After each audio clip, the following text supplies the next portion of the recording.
अमेरिकी राष्ट्रपति Donald Trump ने H1B वीजा आवेदन पर $1 लाख की सालाना फीस लगा दी है, जिसको लेकर हैदराबाद से लोकसभा में सांसद और AIMIM चीफ असदुद्दीन ओवैसी ने प्रधानमंत्री नरेंद्र मोदी पर निशाना साधा है।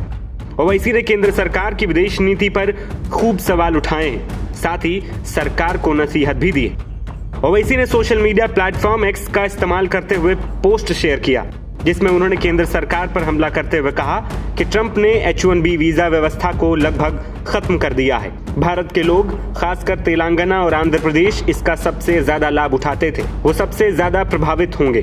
उन्होंने कहा कि इसका भारत पर क्या प्रभाव पड़ेगा और ये भारतीय विदेश नीति के बारे में क्या कुछ कहता है। असदुद्दीन ओवैसी ने आगे कहा कि H1B वीजा का करीब 71 से 72% हिस्सा भारतीयों को दिया जाता है। भारत में तेलंगाना और आंध्र प्रदेश इसका सबसे ज्यादा लाभ उठाते हैं। भारतीय H1B धारकों का औसतन सालाना वेतन $1,20,000 है। इसमें ज्यादातर लोग टेक सेक्टर में काम करते हैं। भारत में परिवारों के लिए ये वेतन आय का एक स्रोत बन जाते हैं, जो भारत के $125 बिलियन के रेमिटेंस यानी कि विदेश से भेजे गए पैसे में बड़ा योगदान देता है। आंध्र प्रदेश और तेलंगाना में भारतीय NRI जमा का 37% हिस्सा है। आखिर पीढ़ीगत गतिशीलता का एक प्रमुख स्रोत बंद हो गया है, लेकिन इसके लिए कौन जिम्मेदार है। ओवैसी ने आगे लिखा कि मेरी शिकायत ट्रंप से नहीं है, उन्होंने वही किया जो वो चाहते थे। मेरी नाराजगी इस सरकार से है। हाउडी मोदी और नमस्ते ट्रंप से आपको क्या हासिल हुआ? मेडिसिन स्क्वायर गार्डन में आपने जितने भी प्रवासी भारतीयों को इकट्ठा किया, उससे क्या हासिल हुआ? जन्मदिन की शुभकामनाएं विदेश नीति की सफलता का पर्याय नहीं है। H1B वीजा को खत्म करने का मकसद भारतीयों को निशाना बनाना था। अमेरिका द्वारा भारत के साथ अपने संबंधों को खतरे में डालना इस बात का सबूत है कि उन्हें हमारे सामरिक महत्व की कोई परवाह नहीं। हम अमेरिका के एक रणनीतिक साझेदार हैं और अगर वे हमें सहयोग के रूप में नहीं देखते हैं तो ये इस सरकार की विफलता है। ओवैसी ने आगे कहा कि हमें इसे अमेरिका द्वारा हाल ही में भारत के साथ किए गए अन्य कार्यों को साथ देखना चाहिए। भारी टैरिफ, पाकिस्तान अमेरिका व्यापार समझौता, पाकिस्तान सऊदी अरब समझौता और कुल मिलाकर दुनिया में भारत की कमजोर स्थिति।